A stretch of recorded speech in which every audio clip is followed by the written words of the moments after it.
গত রবিবার সন্ধেবেলায় বাড়িতে থাকতে একদম ভালো লাগছিল না, তাই মা, আমি আর লাড্ডু মিলে চলে গেছিলাম আমাদের তারাপীঠের বাজার দিয়ে একটু বেড়াতে।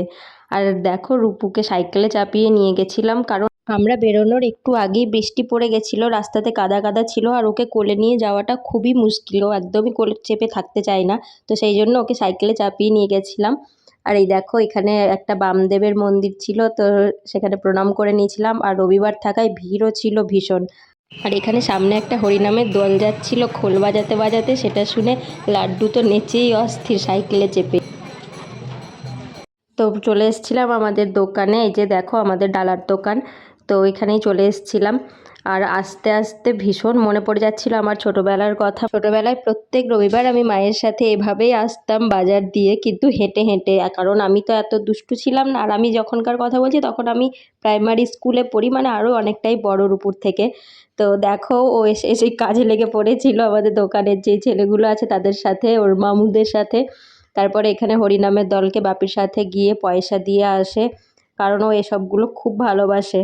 তারপরে আমরা খেয়ে নিয়েছিলাম একটু লাল চা, দিয়ে সোজা চলে গেছিলাম মায়ের মন্দিরে দর্শন করার জন্য। আর এখানে আছে আমাদের জীবিতকুণ্ডু, যেটা ঘাট, তো সেই ঘাট থেকে মন্দিরের পুরো ভিউটা তোমাদের সাথে দেখালাম।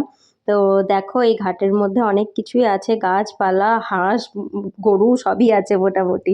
তো এখানে রূপু একবার কোল থেকে নেমে দিল ছুট, তো ওর ছোটটাতে আমরাও সোজা পেছন পেছন চলে গেলাম একদম মন্দিরের ভিতরে। ও একবার দৌড়ানো শুরু করলে আর তো থামতেই চায় না। আর আমার মা নাকি বলছিল এদিকটা দিয়ে কোনোদিনও মন্দিরে আসেনি, তো যাই হোক, মায়ের সেটাও হয়ে গেল করা। তো তারপরে আমরা প্রথমেই করে নিয়েছিলাম ভোলে বাবার দর্শন, ভোলে বাবাকে প্রণাম করে নিয়েছিলাম। আর এই যে দেখো আমাদের মায়ের মন্দিরটা রাত্রিবেলায় কি সুন্দর লাগছে দেখতে। তারপর আমরা চলে গেছিলাম মায়ের দর্শন করতে।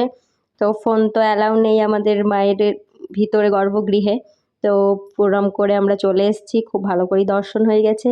আর এখানে রূপু ভোলে বাবার কাছে আবার এসে দাঁড়িয়ে পড়েছে ঘন্টা বাজাবে বলে। তো যাই হোক, সন্ধেটা সুন্দর করে কাটিয়ে মায়ের দর্শন করে আর ছোটোবেলার স্মৃতিচারণ করে আমরা চলে এসেছিলাম বাড়ি। আর রূপু এই টয়টা নিয়ে এসেছিলো।